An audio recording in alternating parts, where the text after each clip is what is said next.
প্রিয় দর্শক, আশা করি সকলেই ভালো আছেন।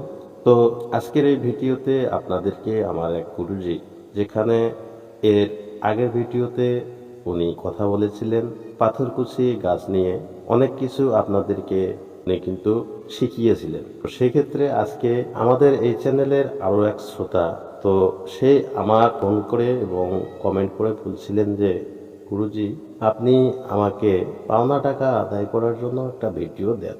তো সেই ক্ষেত্রে তার জন্য আজকের এই ভিডিওটি আমার এই গুরুজি আপনাদেরকে সুন্দরভাবে বুঝিয়ে দিবে যে এই পাওনা টাকা কিভাবে আদায় করবেন। তো সব কিছু এই ভিডিওতে আপনারা ভিডিওটি সম্পূর্ণ দেখলে আশা করি আপনারা নিজেও এই কাজ করতে পারবেন। তো চলুন শুরু করা যাক। আমাদের গুরুদেবের মুখ থেকে আমরা কথাগুলো শুনে নিই। আসসালামু আলাইকুম শ্রোতা ভাই বন্ধুরা। হিন্দু ভাই থাকলে আদাব গ্রহণ করবেন।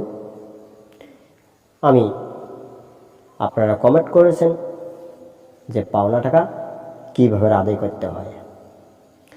মানুষ তো টাকা পাইলে জানেন তো মানুষকে চিনতে পারে না। টাকা পয়সা বন্ধু নষ্ট করে, টাকা পয়সা ভালোবাসা একটা সম্পর্ক নষ্ট করে দেয়। তাই আপনি যদি সঠিক টাকা হয়, আমি কথা হলে বলবো শুনবেন, টাকাটা নিশ্চিত উনি দেওয়ার বাধ্য থাকবে।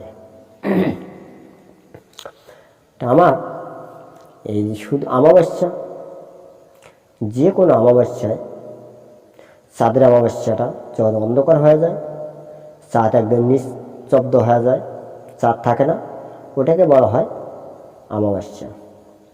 অমাবস্যা রাত্রে শরীরে কোনো কাপড় না নিয়ে উলঙ্গ অবস্থায় 3 রাস্তার মোড়ে দাঁড়িয়ে, এক ঠ্যাঙ্গে দাঁড়িয়ে যে কোনো বস্তু করে যে জিনিসটা প্রয়োগ করে ওকে খাওয়ানো যায়, ও আপনার সাথে অতি তাড়াতাড়ি বন্ধু হবে এবং ওর কাছে টাকা পাইলে আপনার টাকা দিয়ে দেবে। ও আপনার বশীভূত হয়ে যাবে, উনি আপনার বশে থাকবে, উনিকে আপনি যা বলবেন তাই করবে। তাই মন্ত্রটাকে শুনবেন। আমি বলি, মন্ত্রটা 7 বার এর মধ্যে প্রয়োগ করতে হবে। যে কোনো খাওয়ার বস্তু হাতে নিয়ে, যে জিনিসটা খাওয়াইতে সুবিধা হয়, ভালো খাওয়ার পছন্দ হয়, ওই জিনিসের মধ্যে মিক্সচার করে খাওয়াতে হবে।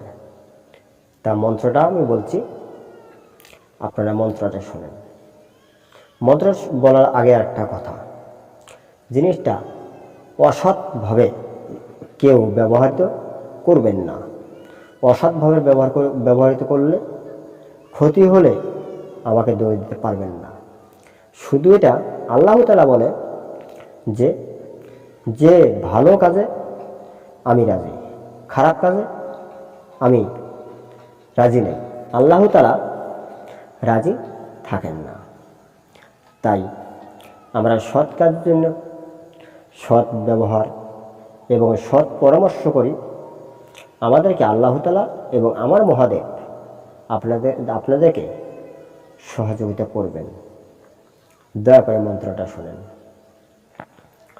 চোখে চোখে নিরঞ্জন, 4 চোখ করিলাম বন্দন, হাত জলে পা জলে, জলে সর্বগাও, আমার ছাড়া যদি ফললি অন্যদিকে চাও, দোহাই আল্লাহ রাসূল মুহাম্মদ মুস্তাফা নবীর মাথা খাও। আমি আবার বলছি, যেখানে ফললি, এখানে জেনে রাখবেন যার প্রয়োগ করবেন তার নাম, আর আপনার নাম তো বলা গেছে আমি।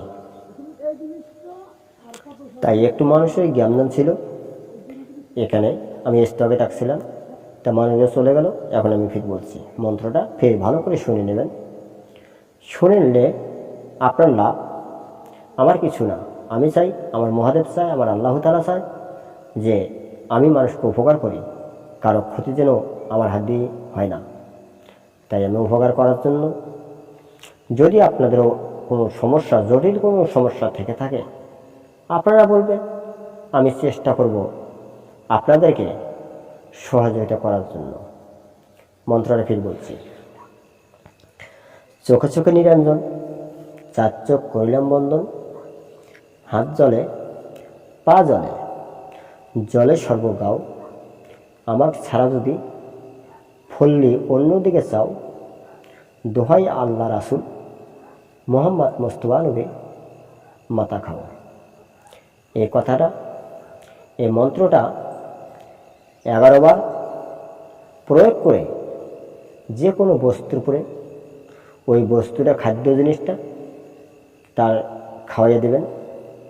আল্লাহ রহমতে, মহাদেবের ইচ্ছায় আপনার পাওনা জিনিসটা আদায় হয়ে যাবে, উনি আপনার বশীভূত হয়ে যাবে। আপনি ওকে যদি পাশে একটা লাথিও মারেন, ও আপনাকে ছেড়ে কোথাও যাবে না, ও ঘুরঘুর করবে আপনার পিছিয়ে সারাদিন। তাই এই বলে শেষ করছি। আর এই জিনিসটা আপনাদের বন্ধুবান্ধব যদি কেউ থাকে, যদি কাজ করে দিতে চান, আপনারা নিজেই কাজ করতে পারবেন।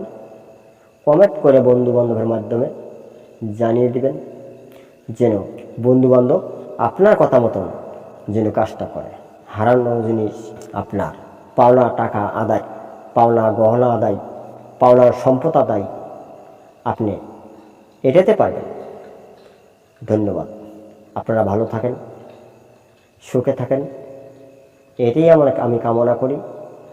আমার জন্য একটু দোয়া করবেন, আমার মহাদেব যেন, আল্লাহ তাআলা যেন খুশি হয়ে আমাকে আরও কিছু বরদান করে।